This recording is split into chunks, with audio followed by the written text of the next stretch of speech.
Ok les petits loulous, dans cette vidéo on va voir que signifie antécédent et image. C'est très simple, c'est juste que le mot antécédent ça peut faire peur. On va imaginer une fonction, d'accord? On va l'appeler g de x. Et g de x, il est égal à donc une valeur contenant une variable. Et cette variable, ça va être x, ok? J'ai dit ça, vous pouvez oublier ce que je viens de dire, hein, parce qu'on va voir l'équation. Vous allez voir, ça va devenir instinctif. 3x moins 1. D'accord?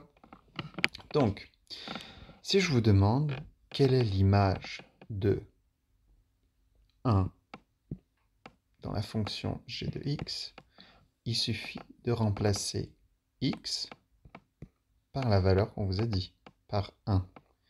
Donc, l'image de 1, eh ben, on se rapporte au petit signe égal, c'est tout ça. D'accord? Bien évidemment, ce petit x, c'est le même x qui est là. D'accord? En d'autres mots, si ici il est égal à 1, dans notre cas, on cherche l'image de 1, ici aussi, il doit être égal à 1. Sans quoi, on ne pourrait pas trouver l'image de 1 dans la fonction g de x. Donc, en remplaçant x par la valeur demandée, on va trouver 3 fois 1 moins 1. Donc, priorité à la multiplication, 3 moins 1, et ça nous fait 2. D'accord? Donc, l'image de 1 dans l'équation g de x est 2. D'accord? Ensuite, on va vous demander de trouver l'antécédent. Eh bien, l'antécédent, même si ça peut paraître simple à dire et plus compliqué à faire, c'est le chemin inverse. Et on va voir ça tout de suite. Quel est l'antécédent de 4? Donc, l'antécédent de 4, c'est, on vous dit tout ça égale 4. Retrouvez la valeur de x. Et dans ce cas-là, il va falloir faire une équation avec une inconnue. Et cette inconnue, c'est x.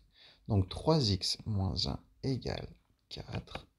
On remplace, on va dire, on met les valeurs connues du côté du signe égal où il y a des valeurs connues. Donc dans ce cas-là, si je fais tout simplement pour vous dire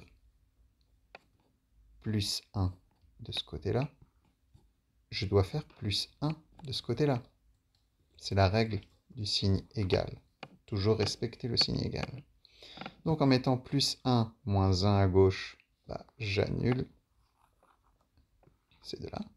Et je me retrouve avec 3x égale 4 plus 1. D'accord? Donc ça nous dit 3x égale 5. Et là, c'est comme si je vous disais, 3 bananes coûtent 5 euros. Quel est le prix d'une banane? Parce que nous, c'est une banane qu'on veut savoir, pas 3 bananes. Donc, on va simplifier ça. Et pour simplifier ça, donc si j'ai le prix de 3 bananes et que je veux connaître le prix de une banane, je divise le prix par le nombre de bananes. Donc là, dans ce cas-là, il y a combien de bananes? Il y en a 3. Donc, je divise par 3 à gauche et à droite. Parce que je dois toujours respecter ce signe égal. D'accord?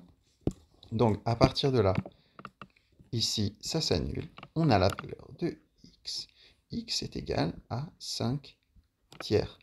Donc, l'antécédent de 4 est 5 tiers. Voilà comment retrouver facilement et comprendre simplement les idées d'image et d'antécédent. Maintenant, on va passer à quelque chose qui peut poser problème. On a cette écriture, et on a cette écriture avec un graphique. On a 0 en origine, on a ici l'abscisse des x et l'ordonnée des y. D'accord? Donc, il faudra placer à un moment ou à un autre les points qu'on vous aura indiqués. Pour x égale 0. Donc, x, c'est cette longue ligne, d'accord? Pour x égale 0, il va falloir trouver la valeur de g de x. Donc, quand x égale 0, 3 fois 0, ça fait 0, moins 1, Donc, on aura la valeur moins 1. Donc, quand x égale 0, donc quand x égale 0, et bien y, ou bien g de x, égale moins 1. Donc, on aura un point ici. Ensuite, quand x égale 1, ben, on aura 3 fois 1, 3 moins 1. Ça nous fait 2. Donc, quand x égale 1, donc quand on est sur ce point-là, eh ben, il faudra trouver le point ici où il y a écrit 2 et mettre le point ici, aux bonnes coordonnées. D'accord? Quand x égale 2, 3 fois 2, 6, moins 1 égale 5. Donc, le 2, il est là. On va chercher 5. Tac, tac, tac, tac, tac, tac, tac, tac, tac, tac, tac, tac, tac, tac, tac. On va dire que 5 est là. Tac, tac, tac, tac, tac. Et là, on place notre deuxième point.